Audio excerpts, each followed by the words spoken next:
Hello, everyone, and welcome to an all-new episode of Deep Cuts Live. I'm your host, Antoine Reid, and we have a first-timer with us today. So let me get my direction straight. Over here, we have with us Juan Martinez, who is the executive president of Joya de Nicaragua. I'm very excited to have Juan on. I've been chasing down this interview we're at season 5, so for quite some time, I've wanted Juan on. So thank you, Juan, for gracing us with your presence and looking really forward to this next little hour we're going to spend together. Thank you, Antoine. It's a pleasure to be here, my friend, and I hope everybody enjoys the conversation. Thank you for having me. Yeah, definitely. Just a couple. I think it was even last weekend. I took a whole bunch of cigars that I've unintentionally collected over the years, because when you work in the media, you tend to have a lot of cigars given to you. So I have a pretty good selection of Joya cigars. So I pulled out Cuatro Cinco, which I know is an oldie now, but a goodie. So I had that one last weekend, and I was like, it was nice to kind of go down memory lane of when that was first released, and I just remember like the whole big launch around it. And now Here we are. We're going to today talk about Cinco de Cinco. So we have, a whole bunch of more stuff that has come out since then. But I do like to tell you that, because sometimes I know I don't smoke on the show, but to tell people that I do, I have smoked Joya cigars in the past and have a whole big, like I said, collection of them. So thank you. That's one of the beauties about this product, that even though you're not smoking everything all the time, when you go back to them, it brings you back to memory lane, as you said, right? And I think it happens to every cigar smoker. Even for us that we're in the business, I go back to my humidor and I discover some things new that I haven't seen for a while, and I pick them up and, oh, wow, it brings me back to this friendship or whoever gave me the cigar and whatever event was in 10 years ago or 12 years ago. It's quite special. So to start off with, speaking about memory lane, we'd like to start off with an icebreaker question to kind of get things going, the conversation flowing. So I look at my little list of questions I like to ask people, and one question I thought would be great for you was, is there a memory from your childhood or your younger years? You're still pretty young, so you don't have to look that far back, obviously, but is there a memory that you look back on and it makes you cringe just a little bit?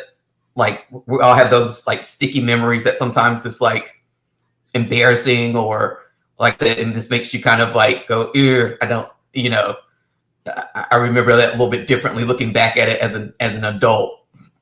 Look, so maybe the answer to that, maybe I'm not that young, because I learned about that word cringe recently from my 10-year-old daughter. I didn't know what it meant. It's like, what does it mean? So now I get it. So that I'm 41, so I'm not too old, not too young. Maybe I'm in that sweet spot where it's still new to some of that slang.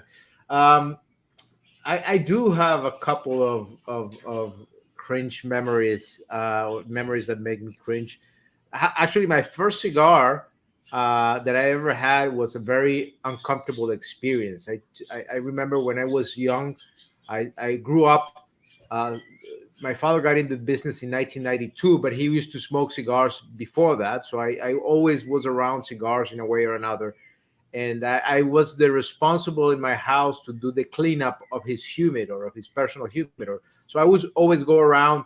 And when I was 15, I took one of the cigars, a Joya de Nicaragua Clásico, and that was my first cigar, and it was a terrible experience. I remember having that, not knowing how to smoke it or anything, and it was very uncomfortable. And I did it out of trying to prove myself that I could smoke a cigar, and it was a very bad experience, to the point where it took me a while after that to come back to cigars to actually enjoy and appreciate them. So that, I would say, my first experience with the cigar was a cringe-worthy experience.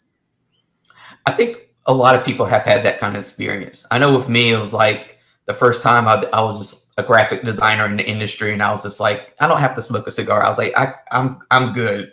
So it's taken me a while to really appreciate the art of cigar making. And I'm still not very good at picking out all the different flavor profiles and notes and all that stuff, but I enjoy it for what it is. It's like a nice way to relax and unwind, for me, usually on the weekends.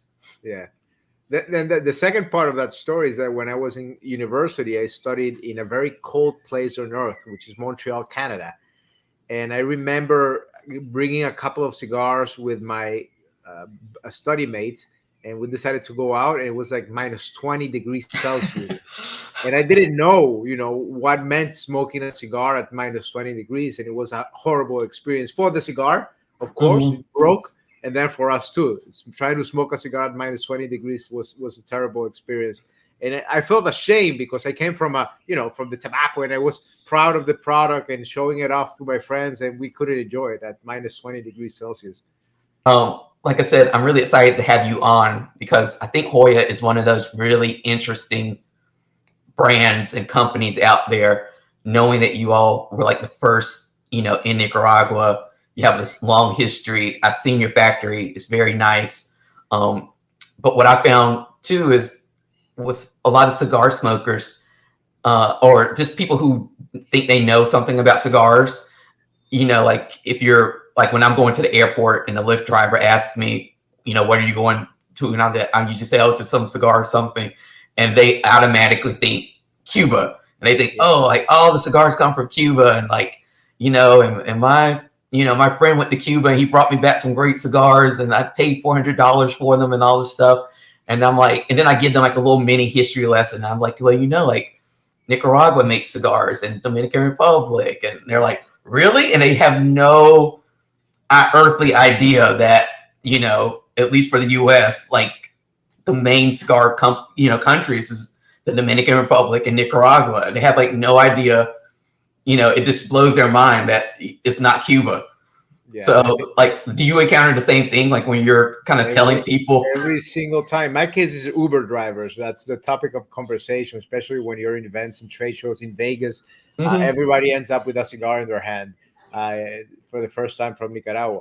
But it is true, even maybe the U.S. not as much, but the rest of the world still considers Nicaragua, or the New World as they call them, as a newcomer to the industry. But the reality is that tobacco, raw tobacco, the leaf that we use at its purest form, is originally from the American continent, right? So from North America to South America, our ancestors enjoyed tobacco. So the earliest records of tobacco, 20,000 plus years ago, our ancestors were already enjoying tobacco. So tobacco is part of our heritage, of our culture as Americans in the American continent, from North America, Mexico, the Incas, the Mayas, the Aztecs, the Chorotegas. Everybody used tobacco in some form or the other. Actually was quite an important product for them because it was they used it as a direct connection, a spiritual component, not only as medicine, as a currency, but also as a religious artifact, especially when they smoked tobacco. The smoke rose to the heaven, then it became the direct connection with their deities, with their gods. So historically, we've been connected with tobacco in some form or another for thousands and thousands of years. But it's true that the industrialization of the cigar making started in Spain first, then it moved to the islands, the Canary Islands and that part, and eventually to the Caribbean, particularly to Cuba. But we, Mexico, Honduras, Nicaragua, Jamaica, all of these countries have tobacco being worked in some form or another. But it wasn't until the 1960s that in reality, for the case of Nicaragua, that we actually started, blowing up tobacco as a black tobacco for cigar making. It was after the Cuban Revolution, when many Cuban immigrants moved to the Dominican, to Honduras, and to Nicaragua to grow tobacco and eventually to make cigars. And Joya de Nicaragua is the oldest factory. It's the oldest brand from Nicaragua. It was established in 1968 by two Cubans, Juan Francisco Bermejo and Simón Camacho. They started making cigars in Estelí, Nicaragua. So we have the privilege of having been the first factory to ever have made a premium cigar down here in Nicaragua. And as such, we've specialized in working with Nicaraguan tobacco since the very beginning. Now, because of historical circumstances, because of political conflicts, revolutions, civil wars, natural catastrophe. Nicaragua has had some ups and downs. So for many people, Nicaragua did not come to the game until the 1990s, and since 1996 to 2000 and now 2024, it's when Nicaragua actually became a real player. We were in the back of the pack, behind Honduras, behind Jamaica, and now Nicaragua has become the number one producer and exporter of handmade premium cigars. Actually, two-thirds or 6 out of 10 cigars that are smoked in the United States are made in Nicaragua. So it's actually quite a powerful country in terms of production. When you think about the how many cigars are smoked in the U.S., approximately between 410 to 420 to 450 million cigars. Three-fourths of that come from Nicaragua. So it's quite a powerful country nowadays, and it has been so for at least for the past 7 or 8 years. But I would also like to mention that not only in terms of volume, most importantly in terms of quality. For the past 6, 7, 8 years, 6 out of the top 10 cigars that are considered the best cigars in the world are handmade in Nicaragua, and at least 2 out of the other 4 remaining cigars are using Nicaraguan tobacco in their blends. So Nicaragua is number one not only in terms of volume but also in terms of the quality and the recognition that the brands have.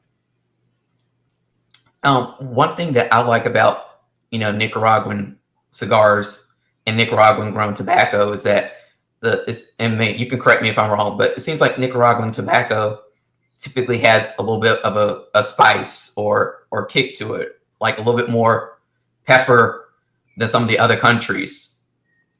Well, I think every country has its character, right? Hmm. Very, very similar to wines, uh, to uh, to whiskeys, and to other products that are made to be enjoyed and appreciated by your senses. And especially products that are owed to the soil and owed to the sun, meaning that we depend on nature for their enjoyment. Coffee also, cacao also are part of those products that depend on nature, Mother Nature, the blessings of Mother Nature to be appreciated. The country of origin, but more importantly, the soil of origin, plays an important role in the characteristics of the product, not only in terms of the visual characteristics, but also in terms of the flavors, aromas, strength levels, complexities.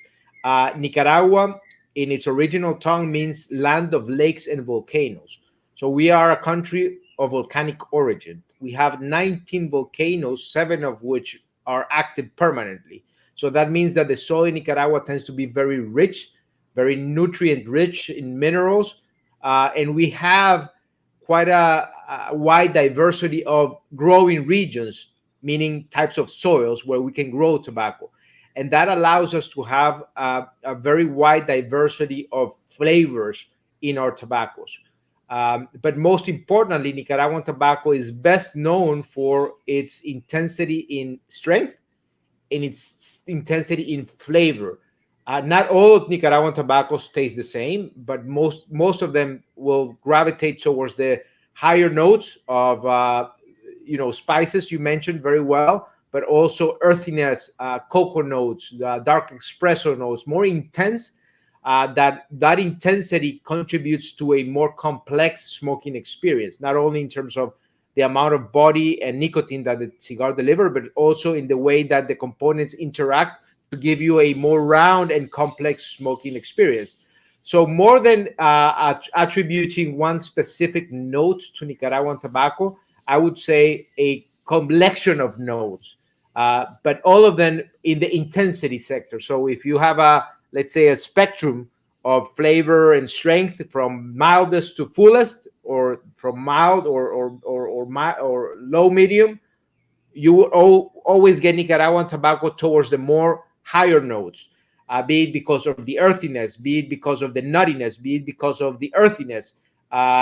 You will get that from Nicaraguan tobacco, including the spices that you mentioned. In some cases, there are Nicaraguan tobaccos that, because of their thickness, they tend to be very naturally sweet, meaning that the tobaccos contain a lot of sugars that when they ferment, they become this flavor notes of molasses almost. So you get a lot of intensity and sweetness also in the fillers. So you have a wide range of flavor experiences that Nicaraguan tobacco contributes. And that's also one of the main reasons why you have other countries like the Dominican Republic, like Mexico, using a lot of Nicaraguan tobacco to complement their blends. For just to backtrack a little bit, because I know, obviously, a lot about tobacco, which is always fun to hear people who actually know what they're talking about explain it like that, because I don't think a lot of cigar smokers think about the soil that the tobacco is grown in and how that, impacts the flavors that they're getting in their cigars. I don't know what we think, but I know a lot of people, when they first kind of go to a factory and they kind of see this stuff for the first time, it really makes them, change their opinions and their viewpoint of the industry, because they see that it's a long process that really does start from seed to shelf, how you get those flavors and develop it. But to go off of this question a little bit, to go off to a little, like, how did you get into the industry? Because the way you just talked about tobacco, you would think that you just instead of being like read nursery rhymes, like you were just read like agricultural books on tobacco and stuff like that. No, not at all. Not at all. On the contrary, I actually don't know much about tobacco. Everything that I know about tobacco, I did not study it. So I didn't do any agriculture engineer like some of my colleagues. And I didn't grow under the shade of a tobacco plant because my family got into the business later on. So everything that I know, I've learned it in the fields, talking with people who know it. So it's actually quite an enriching experience because you get to learn a lot about, from Nestor Plasencia down here, that's been a mentor to us, to people from Gustavo Cura. Every single tobacco grower that dedicates their livelihood to growing tobacco teaches every single day something new. So everything that we know, it's a collective knowledge that has been growing over time. But you have to be on the fields, and it's such an interesting experience. I'm an economist from training, so whatever I studied was books and theories and hypotheses and all of these things that once you land them to the field, you realize the power of Mother Nature, because ultimately everything depends and relies on nature. Even though we exploit it, it depends a lot on nature, from the quality of the soil, the type of the soil, the amount of ingredients, nutrients and minerals that the soil has, to the amount of sunlight, to the amount of water, to the nutrients in the water influence the flavor of the tobacco. So I mentioned earlier, like similar to wines, you can have the same variety of a grape planted in California, then planted in France or planted in Chile or Argentina, and it's the same varietal, but the flavor profile changes depending on the environment where the seed grows. The same happens with tobacco. You can have the same variety planted in the Dominican and it tastes differently than the one planted in Nicaragua. And in Nicaragua, you can plant a seed in Esteli, the same variety, and it will give you a different profile than the one planted for 200 kilometers north in Jalapa, because of the soil, because one type of soil, the other type of soil, they influence the way the tobacco plant grows, the way it absorbs the nutrients, and hence the way it develops its internal structure that allows you to have the particular flavors that you want. So everything is learning. You have to be in the field. You have to touch the soil and see the difference between one soil in one region and the other one, plus whatever nutrients you have to inject back to the soil because of the quality that currently has. If it's a new plot of land that it was just discovered or conditioned to grow tobacco, or if it's a historical plot of land where tobacco has been grown for 50 years, you have to treat the soil differently. So it's a lot about, and I respect a lot some of my colleagues in the industry, like Nestor Andres, who's invested a lot of his time, Nestor Andres Plasencia, who's invested a lot of his time in studying and doing a lot of regenerative agriculture in tobacco to bring back to the soil, so that the soil is ultimately what allows us to have a great tobacco. And there are some people that are doing great things in the fields. Yeah, and I know during my last trip to Nicaragua, which was not last year but the year before, I think it was during Pura Sabor, and there was like a lunch at the Placencias, and they were talking about, you know, um, their environmentally conscious kind of activities, and I don't think a lot of people even think about that. Like they don't think, how this industry has to be so mindful of the environment because it's has a lot to do with the quality of product that you can put out. The better, like you said, the better quality water, the better quality of the soil, then the better product you get.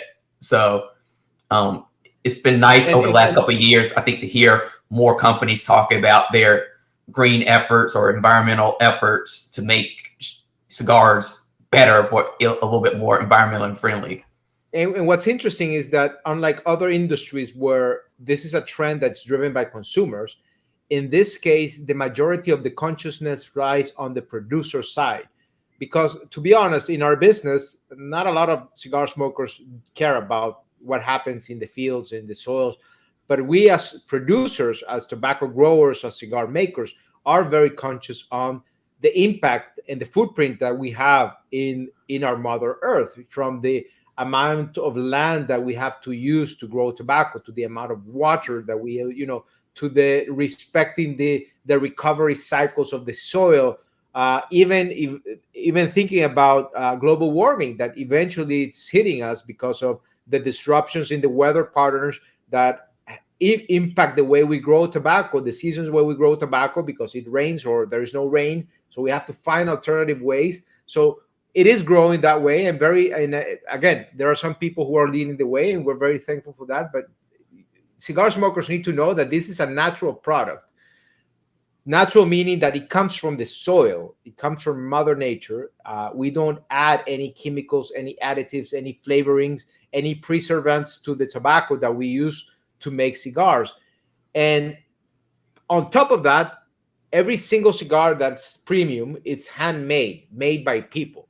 So there's no machine, there's no chemistry lab measuring, components to the precision of the milligram, because there's no such thing. All this is natural tobacco made by hand, rolled by hand to become a cigar. So it's a very artisanal product, from the way it's grown to the way it's manufactured to the way it actually is enjoyed, because ultimately it's enjoyed by people, right? We light it up, we turn it Mhm. into ash, but it's a very artisanal product. Yeah, and I think a lot of people don't always, again, because they don't visit the factory level, they don't see that process. But like when you walk through like Hoya's factory, you see all the people there, and like, it's not machines making this product. It's not a mass market product that's just being shot out by a machine that's all the same. It's like you said, like artists sitting there, each kind of their own specialty that they're bringing to the table, I guess, like you would say. So Yes. it was interesting for me to see, the Hoya factory, because I've seen a lot of different factories in my time in the industry. But with Hoya's factory, it's like, first of all, it's very large. it's spread out. You go onto the floor and you just see all these people sitting there, like they're like really focused on their task, and each, like you say, each one knows what they're doing. They are skilled at a certain thing, and they're bringing that to the fold. So I don't think people really understand like how much, like when you say handcrafted, I think a lot of consumers kind of shrug and go, yeah. And so whenever I hear, someone complaining sometimes about like this cigar, has a bad draw, or this cigar has a little nick on the wrapper, or this, I'm always, it's a handmade product, it's not all going to be the same. So there's a lot more to it than, like you said, there's no mass market machines like sitting here making this product. It's not like something that you would buy in what we would in the US would say like Target or Walmart, that's mass made to look the same, to be the same, to have the same stitching. It's all kind of made by hand, with each person, like I said, kind of putting their sweat and tears into that product. So I think the two most enlightening pieces that people get out of visiting the factories down here, any factory that you visit, is one, the amount of people that are involved in making one single cigar. There more than 300 pairs of hands are involved from the moment the seed is planted in the fields to the moment the cigar reaches your hand. More than 300 pairs of hands, meaning more at least 300 people, are involved in making each cigar. It's not one Hmm. person, it's not five, it's more than 300 people, right? In all of the stages of production, from the agricultural, harvesting the leaf, curing the leaf, pre-industrial part, fermenting the tobacco, the selection, so on and so forth, until you pack the cigar by hand. That's one part. It's mind blowing when you think about the chain of responsibilities of the amount of people involved in making these products. And the second piece of data that's very interesting is the amount of time that passes from the moment the seed is planted in the field to the moment that cigar reaches your hand. No less than 4 to 5 years have passed in every stage. From the agricultural part, we ferment the tobaccos 12 months, 18 months, 24 months. We age the tobaccos for at least 2 years in our warehouses. We make the cigars. We age the cigars for 6, 8, 9 months. Then the cigars reach a warehouse for the distribution. You have 3, 4, 6 months of stock of cigars. So the cigar that a consumer buys today, it's a cigar that was actually made at least in 2019, early 2020, when you add up all of the time. So when a cigar smoker lights up a cigar today, he's actually, or she's actually smoking a piece of history when you add up. Then you have cigars that are special because they have more aged tobacco. We have a blend like Cinco Décadas that has tobaccos that have been aged for 10 years, for example. So that means that you're smoking tobacco that came from the soil in 2013, 2014. So it's a lot of time that passes in the making. So when people realize that, they come to the factory and they see so many faces, so many hands, but also they account for so long time, their appreciation about the enjoyment of a cigar changes a lot. So I always invite cigar smokers to appreciate the craftsmanship, the artwork that goes behind making every cigar. Definitely. And I think that's a good kind of tip off point to get into some of Hoya's recent releases, because another, pet peeve of mine, if you've seen Deep Cuts and people who are listening or watching, Yeah. is that sometimes we get caught up in the wrapper binder filler spill on each cigar, and we don't really get the significance behind a release or the story behind the release. So with Deep Cuts, we hope to go a little bit deeper and really get the story behind like what some of these releases really mean. And I want to start off with Cinco de Cinco, because I remember when I first saw it, like I just loved the branding. It really popped off. I'm a graphic designer by nature, so anything that kind of really stands out, I was like, ooh, like it looks like really nice, and this makes you want to pick it up. And I just remember there was like a lot of excitement about, and I think there still is, about that cigar when it first came out. It was like one of those that it hit store shelves, and I just remember people clamoring just to like snatch that cigar up. So I think you all did like a really great job marketing that cigar. But kind of tell us a story about Cinco de Cinco. Like, what's the significance of it, and what is this? What's the blend about, and just how did you all come up with this cigar?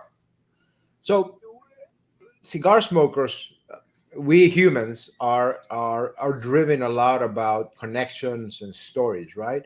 Mm-hmm. And to be really connected with something, to really appreciate the experience, this is not only about the product, it's also about what goes behind the product, the story and the history of the product.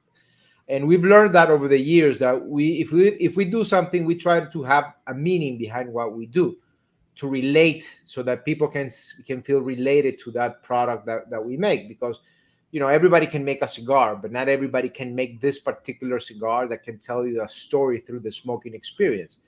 So that's sort of an introduction. So when the pandemic hit, once again, we are the oldest cigar brand from Nicaragua. Right now we have about 14 different brands in our portfolio. So when we think about what to bring to the market, how to satisfy a want, a need, a desire for cigar smokers, we always try to think, what's next? How can we fit into someone's lifestyle, into someone's desire, aspirations, so on and so forth. So when the pandemic hit in 2020, uh, as most of us did, we went through a process of introspection, reflecting a lot, asking a lot of questions about the present and the future, where we're coming from, where we're heading. We're starting this new age at that time where we didn't know where we were going to be in a few years. Relationships were changing. We went from doing physical events, being present at events, to doing virtual events and Zooms and all of that. So we did a little bit of introspection as a company and as a brand, and we realized that up to that point, we had spoken a lot about our history, of who we were.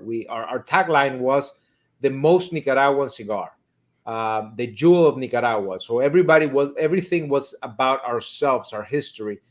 But at that point, in this existential crisis that all of us were going through, we asked ourselves, what does that really mean? And we concluded that even though it does have a great value to say that we are the oldest, the most traditional, so on and so forth, it didn't really mean anything to the consumer at the end of the day if they wanted to connect with our brand. So we decided to shift our focus and to shift our attention. And instead of focusing everything on us, we decided to focus back on the people who make us who we are, cigar smokers around the world. So we did a little bit of a change in strategy. We repositioned our brand. We went from being the most Nicaraguan cigar to being the unpretentious luxury for those in the know, as our new tagline, for example. And then came the moment of how are we going to translate into a product? So instead of developing something that we thought that people would like, which is how we generally develop a new cigar, and say, okay, so let's launch this cigar to celebrate X whatever event, right? We developed the blend and we hope that people like it. So this time we decided to go back. So between 2007 and 2019, we had a program with Drew Estate, our distributor in the United States, that's called Cigar Safaris. Basically, it's a tour where people come down to Nicaragua, and they spend 4 days in our factories, in our plantations, and they have this learning experience and this experiential opportunity to enjoy cigars down here. And as part of that session, Cigar Safari, we had this blending session. So you visit Joya, and at the end of the session, a full day of learning, touching tobaccos, how cigars are made, people had the opportunity to blend their own cigar. It's called the blending session. So you come down and you start playing with tobaccos. We give you a roster of options of tobaccos to smell, to smoke, to try, and then you develop your own blend. And as part of the tour, you end up receiving a pack of personalized cigars that you developed. You didn't roll them, but you developed the blend. So between 2007 and 2019, we had more than 2,500 of those sessions happening down at our factory. And we recorded each one of those blending sessions with people. We gave them a sheet. This is what you want, blah, blah, blah, and we recorded all of that. So we decided, okay, we have this, this accumulation of interest from people. Let's make this into a cigar. So we went back, we tabulated all of these sessions, and we developed a blend from those, let's say, the most preferred blend that people wanted to try. And Cinco de Cinco was the result of this inspiration. We took the what people wanted to try at the factory, and we mastered it into this new blend that's called Cinco de Cinco. So actually, this is the first time where we developed a blend which was inspired by the people who came down to our factory. We were talking about cigar consumers, distributors, retailers, cigar media, and many people from all over the world. So this is a tribute to them. Cinco de Cinco means 5 out of 5 in Spanish. That also pays tribute to the 55 years of Joya de Nicaragua from 1968 to 2023. So 55 years. And that's the story. We bring it back for people from their own inspiration to their hands, from people. And the blend is a Mexican San Andres Negro wrapper with Nicaraguan fillers, and that ended up being a phenomenal blend that people wanted. It was the majority of the people who did the blending sessions gravitated towards that blend. We just perfected it. We mastered it with our blenders, and this is ultimately the cigar. I actually have one here. It's a green label. It's a green label here. It's emerald green, because this is a discovery from our designers that the emerald is the jewel. As you know, Joya in Spanish is jewel. So the emerald is the gem of the 55 years. So when you turn 55, or when you 55 years of marriage or something like that, you have to celebrate with a emerald. So that's why it's emerald green. Well, like I said, the color for me popped out immediately. It was something about that color, just because I think the cigar industry is so heavy on like maroon and brown and gold that Yeah. that one really just popped. It was exciting just to look at it. So I was Yeah. excited to try it, and like I said, it was definitely again like one of those. I'm glad I have two or three more of them in my collections, because I will look forward to kind of revisiting that after having it rest in the humidor just for a little bit. At the trade show, you also introduced the Joya Cabineta Yeah. Lancero. Yeah. So tell us about that, because it seems like in the last couple of years, people have become a bit, I don't want to say obsessed, but they definitely love themselves in Lancero for some reason. It's like this new trend, and I'm seeing it with a lot of, like I said, it started a couple of years ago, kind of during the pandemic, because like everybody was, I just saw a lot of people talking about Lanceros, and like I really like the Lanceros, but you can't find hardly any. And now it's like lots of companies I've seen are like adding Lanceros to, their portfolios. So what made you all kind of jump into the Well, Lancero? the Lancero is quite a traditional format, traditional vitola. We have Lanceros in almost all of our brands, of our brands. Um, in the case of Cabineta, we had this as a regular production product until 2015, where we delisted it.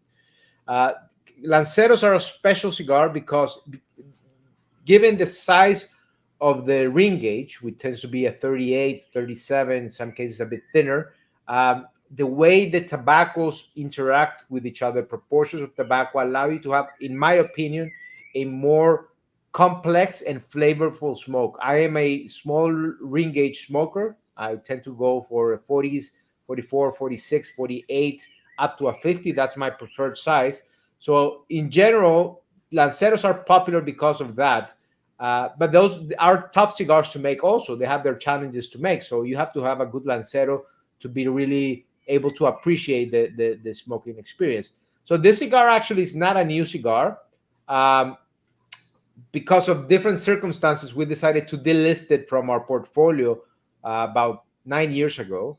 And suddenly it became the most requested cigar. So every time we did an event, we went to a promotion or something, people asked about this cigar. Oh, I love the Lancero in Cabineta. And so we decided to bring it back in a limited release this year. What's special about the Lancero is that if you see it here, it is a two wrapper cigar. So you have a Criollo on top and a Connecticut on the bottom, which allows you to have a very interesting smoking experience. It's like smoking two cigars in one, because in your palate you have the contact with a particular tobacco, which is different from the one that you are actually burning, smoking. So it's quite a neat, interesting, flavorful, creamy, milder smoke, but with a lot of flavor content, and people love that. And it sold out immediately. It sold out we released 1,000 boxes, and it sold out in 4 hours before anybody had tried the cigar. So we're very happy about this cigar. Another cigar that you introduced at the trade show was the Classico Medio, I think Gordo. Yeah. So can you talk about that cigar some too? Because I know that the Classico line seems to be one of Joya's, again, one of those lines that people really get really excited about, Yes.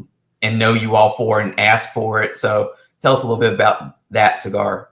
So the Joya de Nicaragua Clásico is the original cigar from Nicaragua. It's the first brand to ever come up. It was the official cigar of the White House during the early 1970s.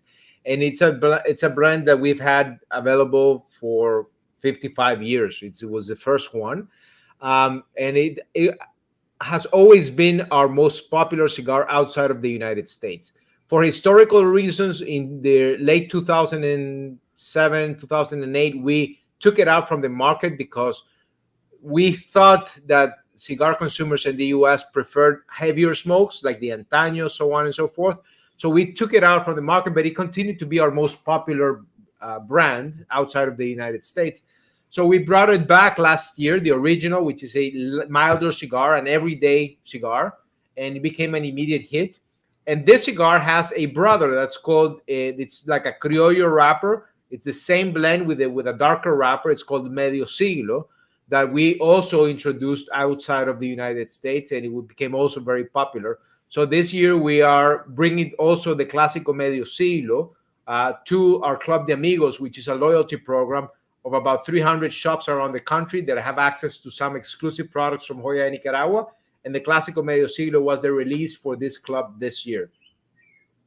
Awesome. So I'm just curious, like with some of these cigars that you're mentioning, like when you all set out to, I guess, decide which cigars you're going to keep in your portfolio, which ones you want to add to your portfolio in terms of new blends, like how do you approach that? Do you look at, do you look at the cigar in terms of like, oh, we need like a strong cigar in our portfolio, or is it we haven't used this type of wrapper in a while, so let's find something that uses this type of wrapper? Or is it just like the Lancero? It's like people are asking for this size. Let's add something of this size to it. Like, how do you approach that? Because I would think it would be very like overwhelming to be like, let's like create a cigar, and it's like that's like a humongous task. Like that's like a big question that you have to kind of like really kind of be very organized and structured to say, okay, we're going to go from let's make a cigar to this is the type of cigar that we need to make that's actually going to sell. Well, all of the above. All of the above. Yes, it's a challenging, because ultimately we owe ourselves to consumers, right? To what the market wants, to what cigar smokers appreciate and want. So we try to be very structured in our approach. So we have, for example, we think about it. If you think about a matrix where you have your profile, your price point, your preferences, you try to position your cigars in a way that they satisfy as many palates as possible without being overwhelming. So sometimes some cigars lose traction and you decide, well, I'll have to take them out to bring something new. So you sacrifice something that it's maybe not working very well in the market, and you decide to change it to something different, to say, okay, where am I lacking? Maybe my cigar smokers in the United States, they only go for the full-bodied stuff. So maybe I can add something that is popular somewhere else, and maybe milder smokers will also buy Joya de Nicaragua now. So we bring back something that perhaps we didn't have available in the market if we have it in production. But when we develop something new, we try to think about how we can satisfy a need, a desire, or a preference on the cigar smoker. So we study whatever we have, whatever is working, and whatever can work well or can work better. There's no such thing as something bad. There's things that work better than others, and some learning experience that help us. Okay, so this cigar can work better, for example, in this format, or with this approach in a new blend for the same core cigar, for example. So we make some adjustments that complement, and ultimately we build a portfolio that forces us in a way to always be sort of bringing something new for cigar smokers to appreciate, and taking some things out, because ultimately we have to ask our retailers, trust me, you already have a big portfolio of our products. I'm going to add this together with the other 1,000 new brands in the market today. So please buy it. So what we do is let's say, okay, if it's not working, let's take this out, and we take this space with something that we feel that works better, for example. So it is an approach. It's a combination between production, making sure that with the tobaccos that we have, we can develop something that is of a higher level, together with the commercial part, with marketing, to say, okay, whatever is working in the marketplace, how can we gravitate towards the success of what people want.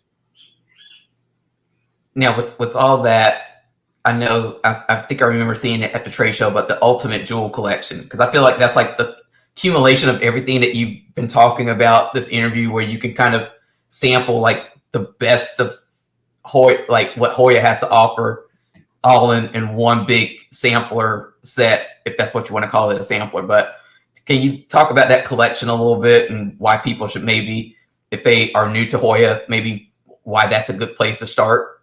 Well, the thing with brands is that people tend to be familiarized with one particular product, but maybe not with the whole family of products. And we have a quite big range of cigars.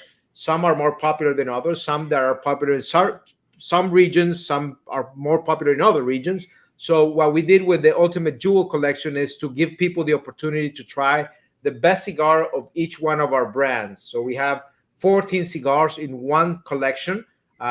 The best-selling format of each of the brands that we make. So the idea was to allow people to try the whole collection of the Joya de Nicaragua range, from the clásicos to the obras maestras in one box.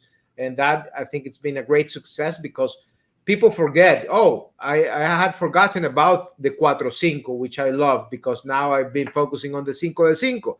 I'm going back to that and going back on memory lane on the first cigar I ever smoked. That was an Antaño 1970. Oh, I remember this cigar again, So that was the intention of the collection, to remind people that this is a big collection. It's a jewel, a collection of jewels of different colors, shapes, formats, flavors that can people try and experience and enjoy. Yeah, I don't have that collection, but I know a couple of years ago, you all sent the media.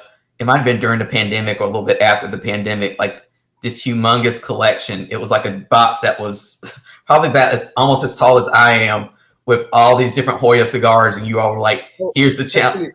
This one, actually, yeah, it was the ultimate Antaño collection, which basically had all of the Antaño cigars that we had. So it was like a 40 cigar box. Something I don't even remember how many of each of the Antaño families, from the original Antaño, Darko Rojo, Gran Reserva, and the Antaño CT. So it was a great collection. Yeah, because I think you all set the challenge of like, see how far you can smoke through this collection. I was like, I don't think I was going to get very far. I think it'll take me a lifetime to get through that many cigars. But I just thought it was a neat.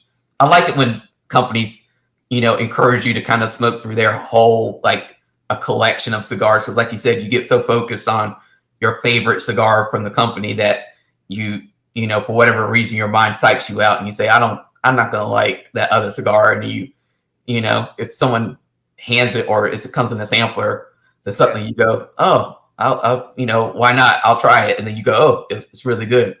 Yes, indeed.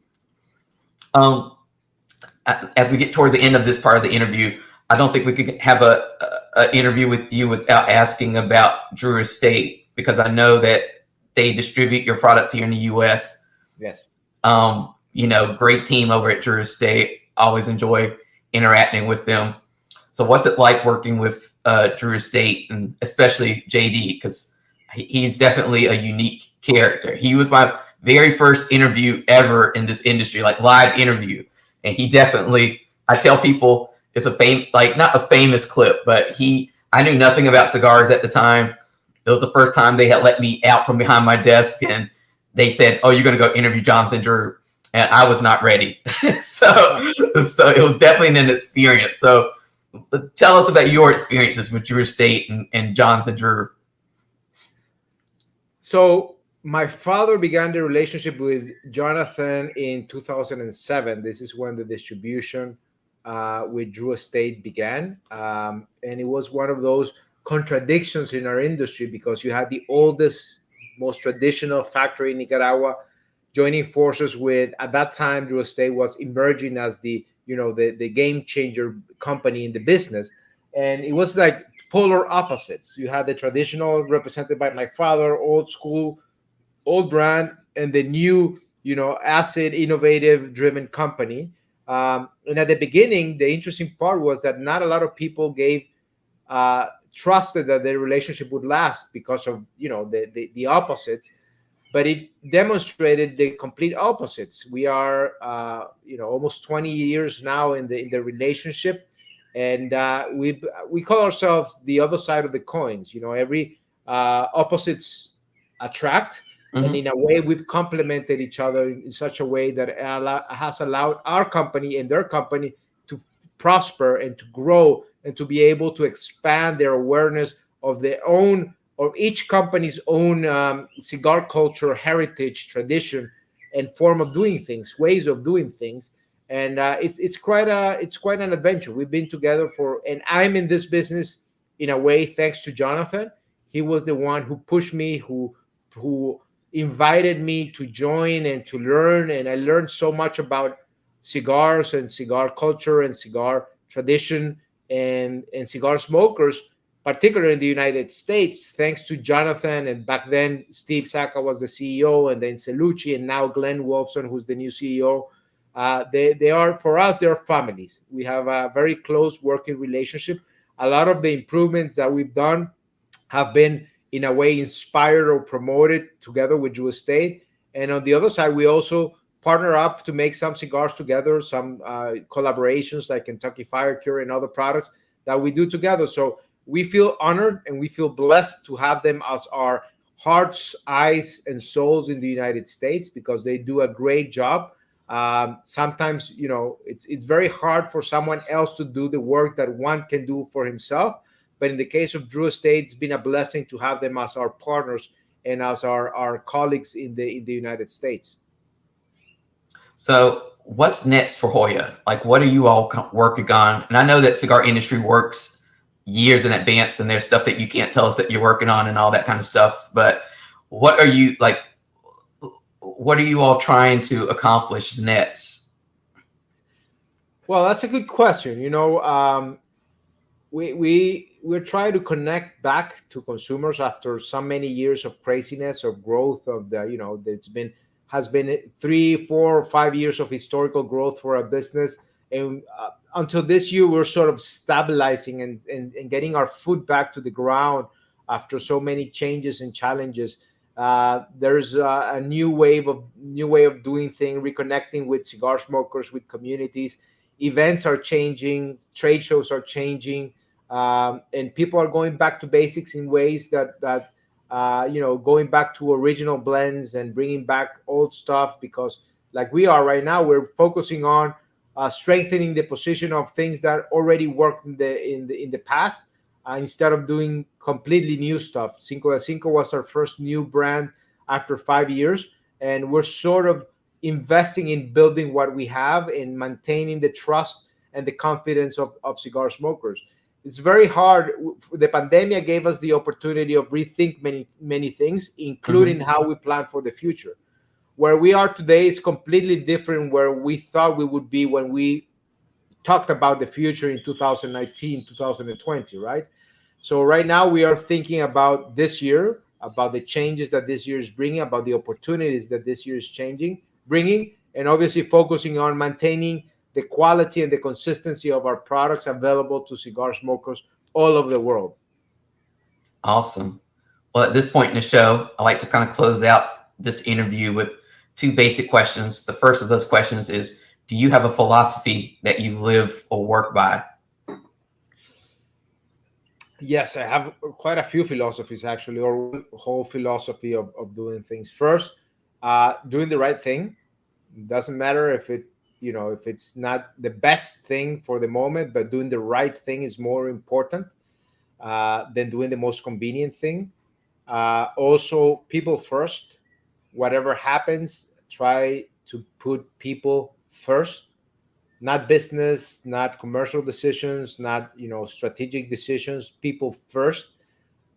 Being humanistic in that approach, putting people in the center of everything that we do, and being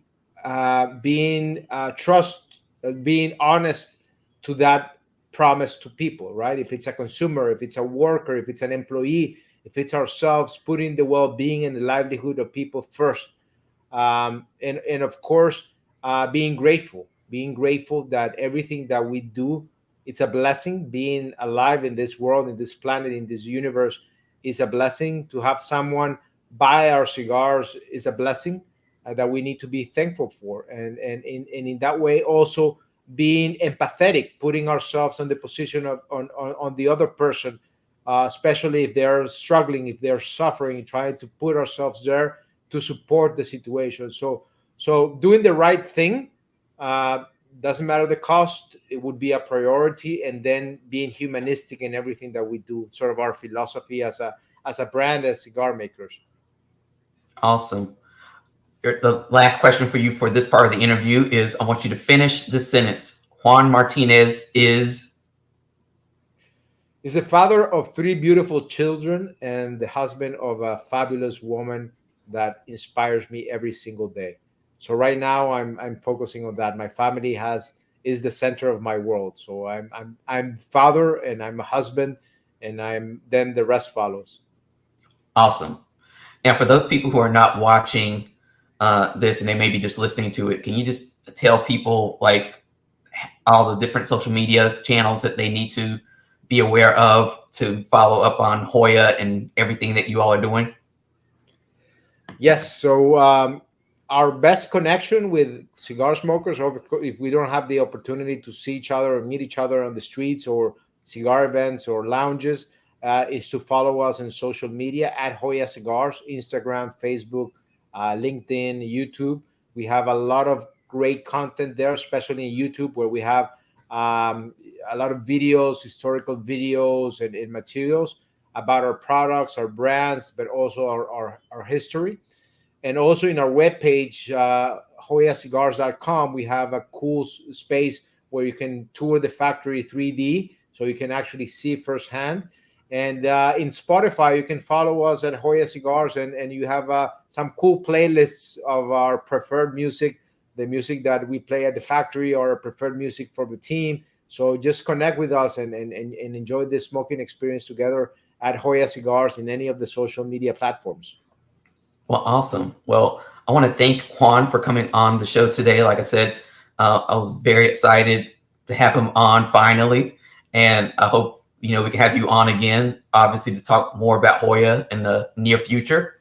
But for anyone who's watching this who missed any of this stuff or have missed any of the other 130 or 40 some episodes that there are at this point, you can catch them all on youtube.com/deepcutslive.